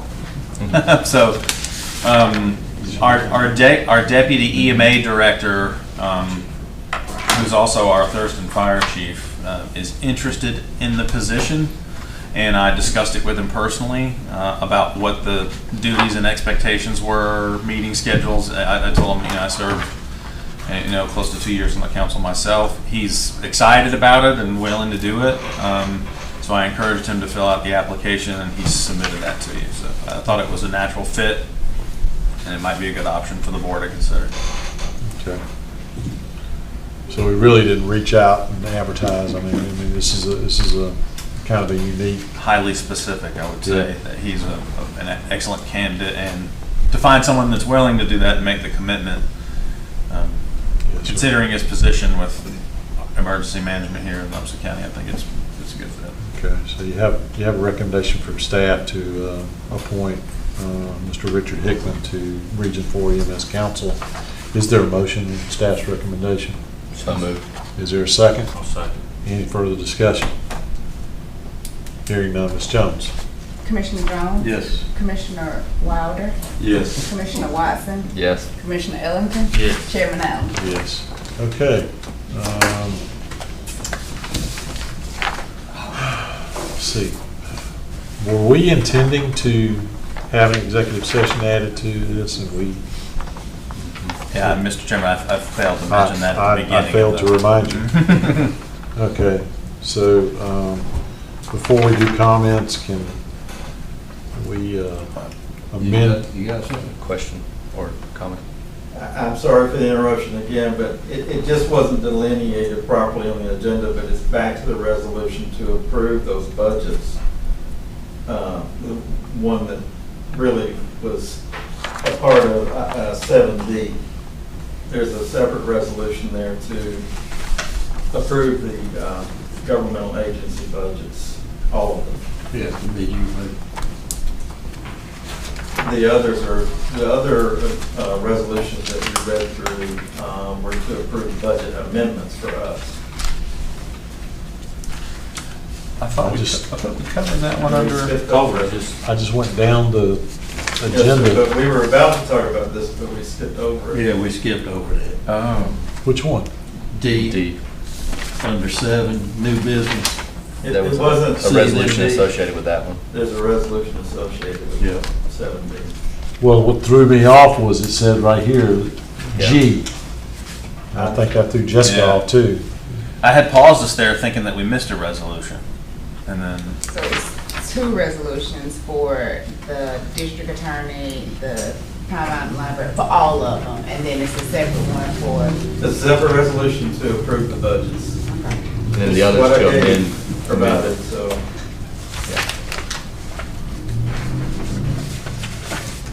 I can give you the number. oh, I see it. It's the one that says Exhibit A on the back, yep. Yes. So resolution 0723 is to approve the 2020, fiscal year 2024 governmental agency budget. This one. request. I didn't read that one? Yes, that one. I think you were getting ready to start reading it and then you skipped it because we thought it was on down. It was, yeah, so, all right. Well, if it'll please the board, we'll go back and readdress item D. And it's the resolution to approve the fiscal year 24 government agency budgets request, correct? Yes. All right. All right, whereas each year the county commission is required to review and approve budget appropriations of the Griffin Judicial Circuit Courts, Griffin Judicial Circuit District Attorney, and Griffin Judicial Circuit Public Defender, and the Department of Family and Children Services, Upson,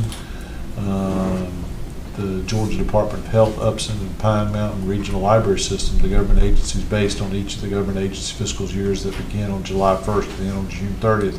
And whereas the county commissioners heard the fiscal year 24 budget presentations from the Griffin Judicial Circuit Courts and the Pine Mountain Regional Library System and reviewed the fiscal year 24 budget requests from the Department of Family and Children Services and the Georgia Department of Health, Upson, Griffin Judicial Circuit District Attorney, and whereas the county commissioners approved on June 13th fiscal year 24 Griffin Judicial Circuit Public Defender's contract, therefore it be resolved that Upson County Board of Commissioners hereby formally approves the fiscal year 24 budget request as summarized in Exhibit A for each of the government agencies on the 27th day of June.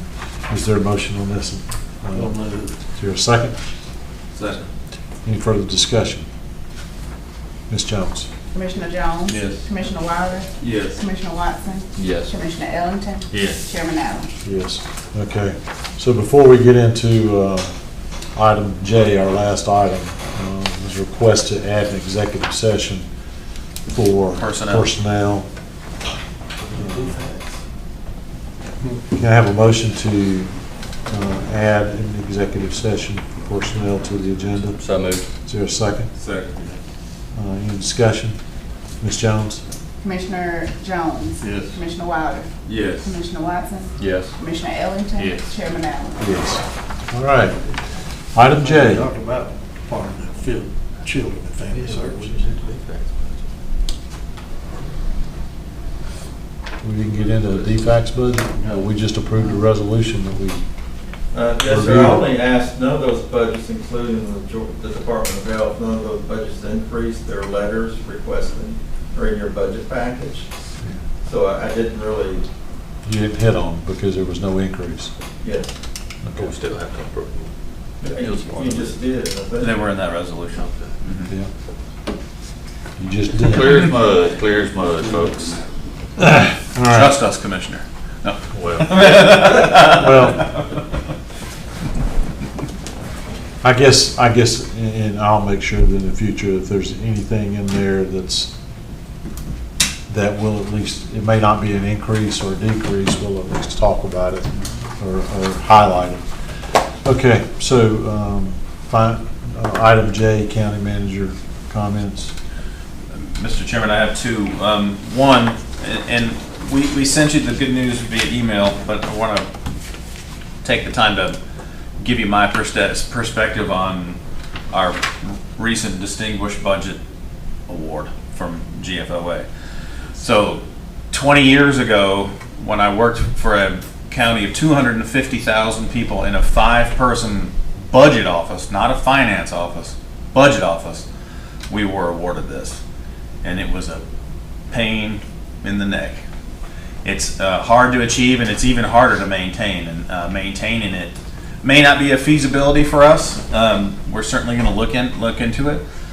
But for a finance office and a staff for which we have in a county of 30,000 people and a budget of, general fund budget of 20 million, give or take, this is pretty massive. So I just wanted to. Sure, a lot of people worked on it a little bit, but Alan worked on it almost entirely himself. So this was almost one of his personal goals when he left the university system to come work here. He wanted to bring a little pride and professionalism along with him, and this is just pretty phenomenal. So having been awarded this 20 years ago with 5 other colleagues in a budget office that didn't include the finance office, it was a big deal for us then. So it's a massive achievement for Alan and his team. So I just wanted to say that publicly. Thank you, Great job. It doesn't Thank come with any more money though.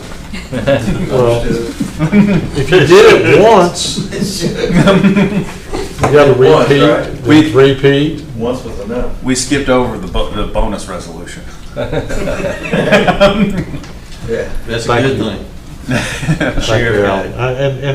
And when you shared that, I told you I thought that was really something that was important that we share with our folks in the media and we get that out there. I mean, it's, Need to get it framed.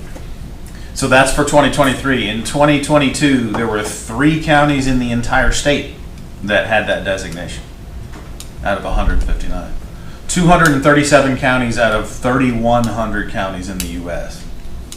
So, pretty cool stats. there you go, Alan. Your education pays for itself.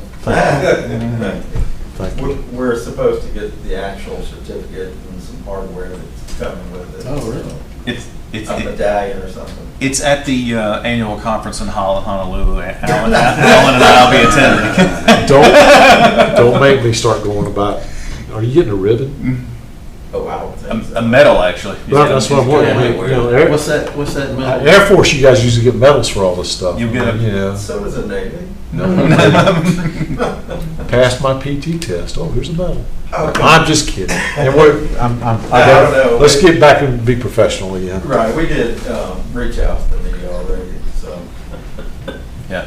We'll get it. I'm gonna get you a ribbon. I'm gonna find one. No, all serious aside, Yeah. you know we appreciate you. Yeah, absolutely. And your staff, I mean, Yeah. everybody in your office works extremely hard. And, everybody in there, Lacey, I mean, how many more credentials can she earn, I don't know. And I know she's not the only one. But, I think I'm really blessed so with the county. I mean, you just don't find You are. that. You really don't find that, I don't think often, have people that dedicated to work that hard. So they really care. yeah, we'll all get by there and thank you. Okay, what else you got? Lastly, I'm in receipt of a letter from the Georgia Local Government Personnel Association letting me know that at the spring conference in Savannah, Cherie Spillers, our Human Resources Director for Upson County, was presented her Level 2 certification as an Advanced Human Resources Manager from GPA. So I thought I would share that with you too. The program that Cherie helped really, she was the architect of what we call our TED program. But our training, education, development program, and people in Alan's office have taken advantage of it. I think folks in Doug's office have taken advantage of it. But I mean, it pays dividends in the type of quality that we get. So we get a really great return on our investment for this stuff. So they get a little bit of a pay raise as approved by the board in that policy, which is enough incentive to get people excited about going and learning. And it's in a situation like this where you can go and learn and you can be with colleagues, you can be part of a training program and understand how people are doing it in different communities and different organizations. Enhance your knowledge, skills, and abilities. It helps us by them raising their standards. And it helps me retain them. So it's that program.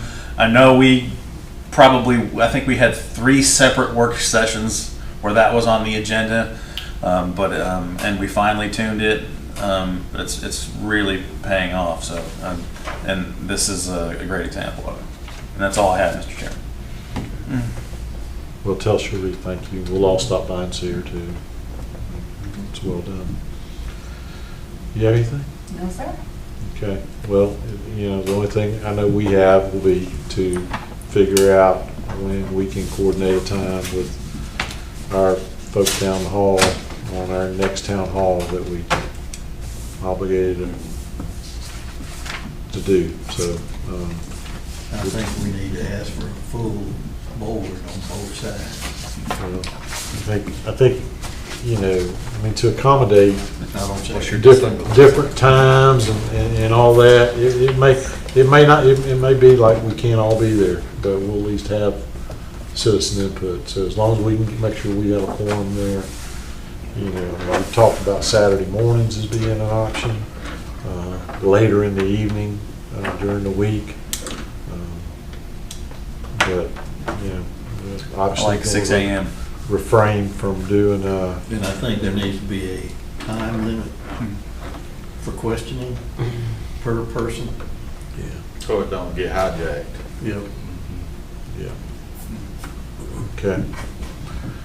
Oh, well, since we're on the topic, true, we got something out of that tonight. It was a good feedback. It really was. And I know you got some constructive criticism is always good, and I appreciate Absolutely. staff. It's hard to take constructive criticism and start trying to explain yourself or get defensive. I appreciate staff, making appropriate apologies when they felt they were due, and take the constructive criticism and move on. I think everything's a work in progress, and we're going to get better. But we'll have another one, and we'll see where it goes as well. But when we start talking about long-term planning and stuff like that, you better start thinking about the pickleball players. Absolutely. Well, it has grown a lot. Yeah. And even you're playing. So Occasionally. Yeah. So yeah. So anyway, it was really, yeah. It's sometimes hard to deal with those, but it was productive. Yeah, I want to see that we give the best opportunity for the players, parents, and the coaches to come speak at this, because that's the bulk of who uses the rec department. I'm not discounting the others, but we need to hear from them too. Yeah. So your recommendation is a Saturday morning? Yeah, I mean, that's what, Or- I got a family, you know, I have things I do, but I'll make Saturday work. Okay. So Jessica, hopefully we'll get whatever we get. The frustrating thing with this, and obviously there was a little bit of frustration on everybody's part because we worked hard to get a time where everybody could be there. We were all there, and we knew that with that hard start time, there was going to be, potential. Some told. I told you so. Yeah. That, when you ask for it, you just can't say I got to stop. But I'm really glad to see some people following us over here. Took that invite and came over. And if people are watching on YouTube, please come see us. These folks brought up some good things, and I'm sure several of us will contact some of these folks and talk about some of these issues. We may not go back and forth in here, but at least it lets us know, I know about that road very well, but, it's a private road, and it's, so I don't know what we do or can do. But anyway, all that said, it was good stuff. And so, hey, I've already said my piece. Mr. Watson? I don't have anything. We went through, Jason? Yeah, he was done. Yes, sir. We went to Jesse. No, I just want to say congratulations to Alan. And that doesn't mean I'm not going to give him a hard time. It just means congratulations to that. And congratulations to Cherie, and I'll make sure I say that. I just want to reiterate what we just said. I know I didn't agree with the time that we called for that. I mean, most people are working. I actually had to leave my job in order to be there. That being said, the people that are actually participating in the parents. Let's get down to the parents of the children that are participating out there. Obviously, didn't have time to get there. I think that there were some people there. Everybody wasn't there to bash our rec program. I think that a lot of people wanted to speak, and I think that we got to some way come up with a thing that everybody gets to say their piece, and we're not there for 24 hours listening to everybody. I mean, I think there's got to be some time, a time limit set on it, and because it's discouraging for the people that come there to tell us positive things that may not even got to talk, because they had to sit there and listen. Okay, I just asked. I know what I did is I surveyed the audience. I determined who was in my district, and I tried to talk to those people to get so we could have some one-offs on the telephone or somewhere else that I could try to see if I could help push their wants and needs forward if it's possible. And I think we just got to be honest with people. People are when they come over there and ask for stuff. Everything comes from that little notice you get in the mail, them tax dollars. And if it's not on SPOST, so we gotta educate the public of where these dollars come from, because wanting these big things, it's great, but somebody's got to pay for them, and the taxpayers have to pay for them. All taxpayers, and it may be that taxpayers don't want nothing to do with that, and then we got to convince them why we're doing. So this is a juggling game for us to try to explain to these people why this is. Everybody just can't have it their way. We got to find some common ground here. And not that I don't think that's very possible, but I do agree with Norman that we're going to probably have to look at some more things for pickleball. A lot of that's falling on the city because they do own those courts over there.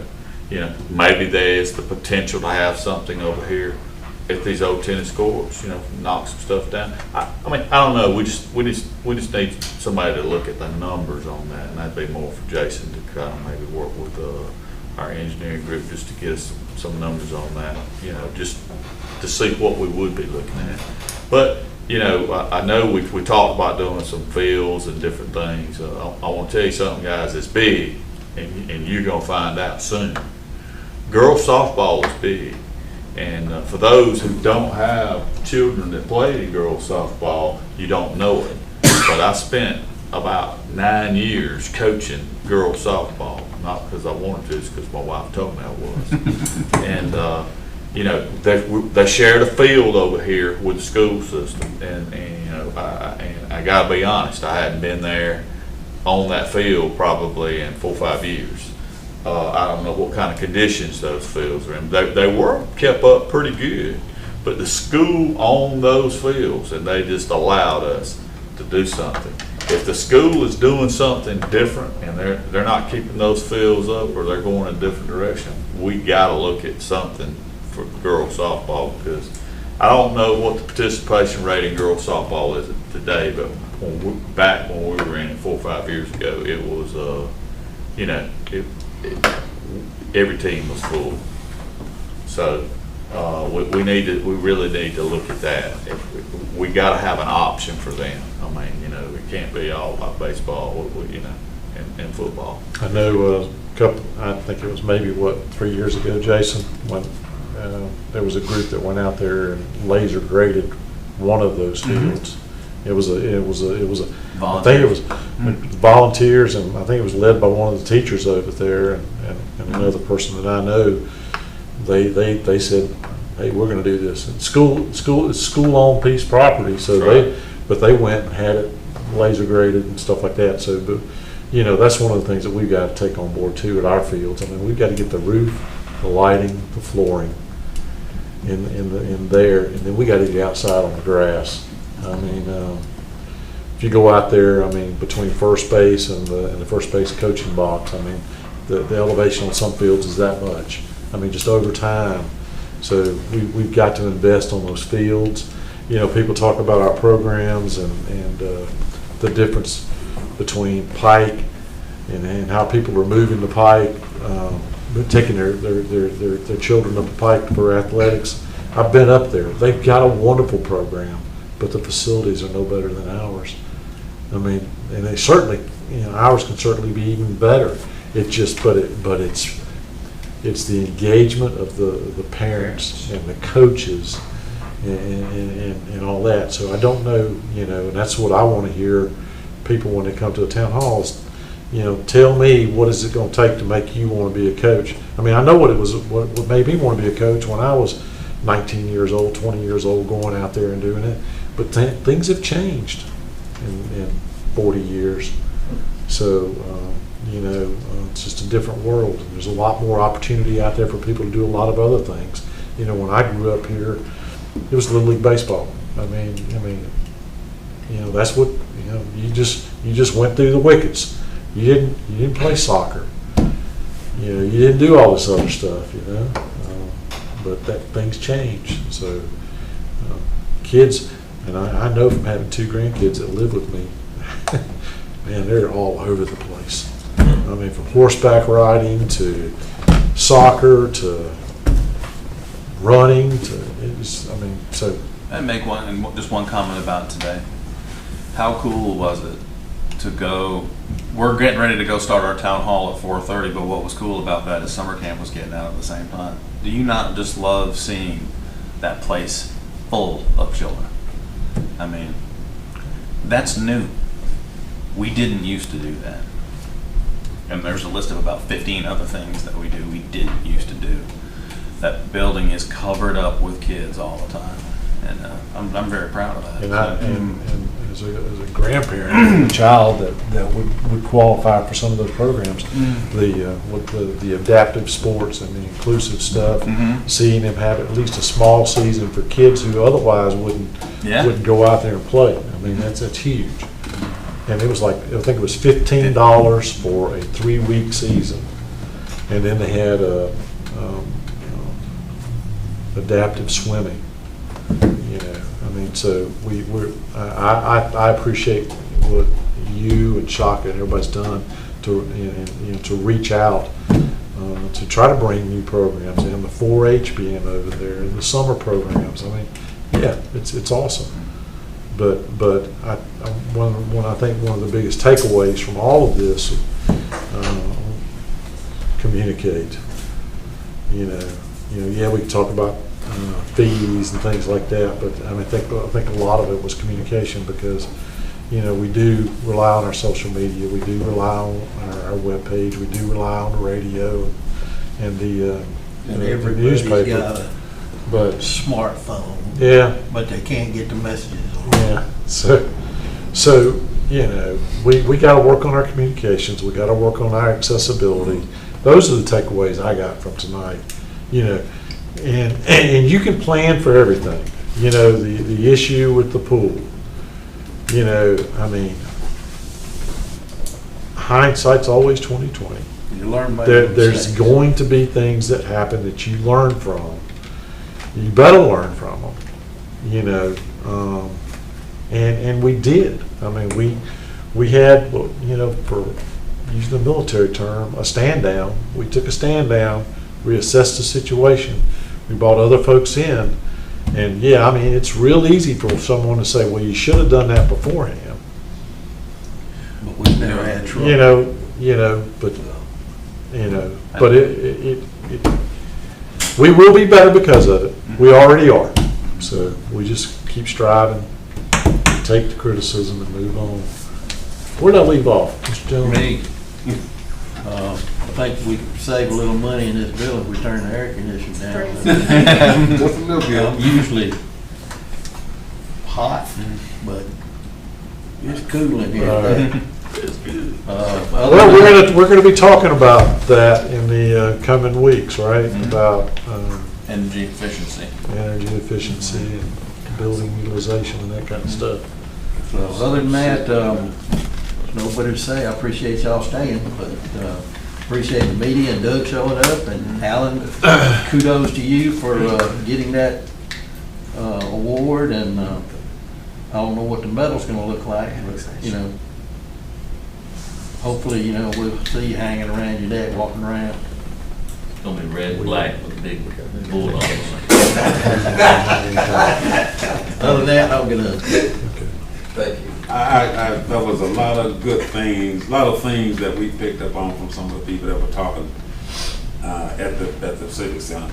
And the main thing, you know, we have got to figure out how we can communicate better with some of the folks that don't have access to the smartphones. Everybody don't have a smartphone, and everybody don't have internet. That woman did. We may have to put a suggestion box or something that where somebody can write a note on there and drop it in, and we need to look at it.